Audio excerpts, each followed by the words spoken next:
आपने बीबीए किया हुआ है, राइट? Yes sir. और आगे आप एमबीए करने का प्लान कर रहे हो। Yes sir. बीबीए के बाद एमबीए करने की ज़रूरत क्या है? और जो टॉप कॉलेज की क्वालिटी होती है और उनकी जो नेटवर्किंग होती है सर, वो मैं डिज़ायर करता हूँ। ऐसा क्या है उसमें, किस क्वालिटी की आप बात कर रहे हो? सर उधर मतलब प्रोजेक्ट्स, लाइव प्रोजेक्ट्स और स्टूडेंट्स का एनवायरनमेंट, इंटर्नशिप्स, ये सब की वजह से। आप सच क्यों नहीं बोल रहे? आप ये क्यों बोल रहे हो कि ये सब क्वालिटी और ये वो ये सारी बातें? आप सीधा क्यों नहीं बोलते कि भाई एक टॉप कॉलेज से निकलने के बाद में अगर मैं एमबीए करता हूँ तो मेरे को जॉब अच्छी मिल जाएगी, पैकेज अच्छा मिल जाएगा? सर बट पैकेज मेरा टारगेट है ही नहीं। मैं एनीवेज जॉब करूँगा तो भी मैक्सिमम 2 इयर्स, जब तक मुझे कुछ ऐसा आइडिया नहीं मिल जाता जो मैं अप्लाई करके कुछ बिजनेस कर सकूँ। तो मुझे वो सीखने के लिए टॉप कॉलेज में जाना है, वो क्वालिटी सीखने के लिए।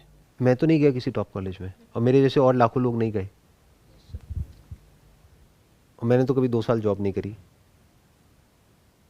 तो हम क्यों ऐसी कहानियां बना देते हैं अपने माइंड में और खुद जाकर के उन कहानियों में फंस जाते हैं? आप क्लियर एक बात कह रहे हो कि मुझे करना बिजनेस ही है, लेकिन मैं 2 साल जॉब करूंगा, क्यों भाई? उसका बिजनेस से क्या कनेक्शन है? सर उसका कनेक्शन नहीं, बट जैसे एमबीए बहुत एक्सपेंसिव होता है, तो 1 या 2 साल में जब तक मेरे को कोई आइडिया अच्छा नहीं आ जाता या कोई प्रॉब्लम ऐसी नहीं दिखती जो मैं सॉल्व कर सकता हूँ, तब तक मैं वो एमबीए का कॉस्ट भी कवर कर सकता हूँ और साइड बाय साइड इवनिंग में कुछ बिजनेस पे भी वर्क कर सकता हूँ। आप खुद देख रहे हो आप कितने बुरी तरीके से फंसते चले जा रहे हो खुद ही अपने बनाए हुए एक जाल में। आपने मकड़ी की कहानी सुनी है? No sir. मैं सुनाता हूँ, बड़ी मज़ेदार कहानी है। कई बार क्या होता है कि एक मकड़ी एक जाल बनाती है। कहाँ से बनाती है? कहीं बाहर से नहीं बनाती है, अपने अंदर से ही बनाती है, और उस जाल में खुद ही फंस जाती है और खुद ही फंस करके मर जाती है। हम सब उस मकड़ी के जैसे हैं, अपने माइंड में एक जाल बनाते हैं और खुद ही उस जाल में फंस जाते हैं। आप कह रहे हो पहले मैं एमबीए करूंगा, क्यों? क्योंकि आपको ऐसा लगता है कि बिजनेस करने के लिए एक अच्छे कॉलेज से एमबीए करना ज़रूरी है। लेकिन जब मैं एमबीए करूंगा तो मैं एक मिडिल क्लास बैकग्राउंड से हूं, वहां की फीस बहुत ज़्यादा है, उसके लिए मुझे 10-20 लाख रुपए का लोन लेना पड़ेगा। अब उस लोन को चुकाने के लिए मुझे 2 साल की जॉब करनी पड़ेगी। फिर 2 साल के बाद में एकदम से मैं सुबह उठूंगा और मेरे माइंड में कोई आइडिया आ जाएगा और मैं जॉब छोड़ दूंगा, रिजाइन कर दूंगा, और उसके बाद में अपने उस पैशन को, अपने उस आइडिया को फॉलो करूंगा। अरे तो डायरेक्ट क्यों नहीं करते?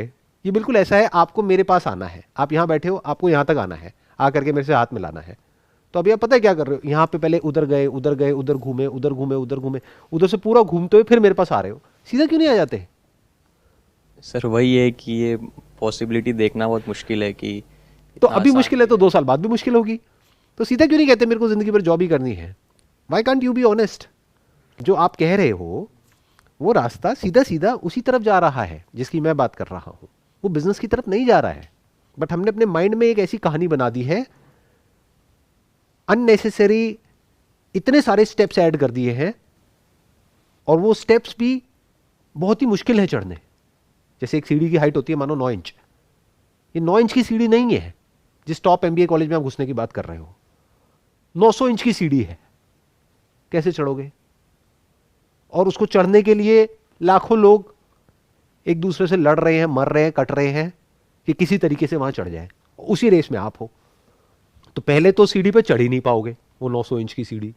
चढ़ भी गए तो इतना पैसा लग जाएगा कि उस पैसे को चुकाते चुकाते, अगर बैंक से आपने लोन लिया है, 5-10 साल तो ऐसे ही निकल जाएंगे।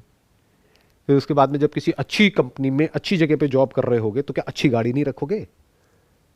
उसकी ईएमआई नहीं होगी? तो इस रैट रेस से बाहर कैसे निकलोगे? आप तो और फंसते चले जाओगे।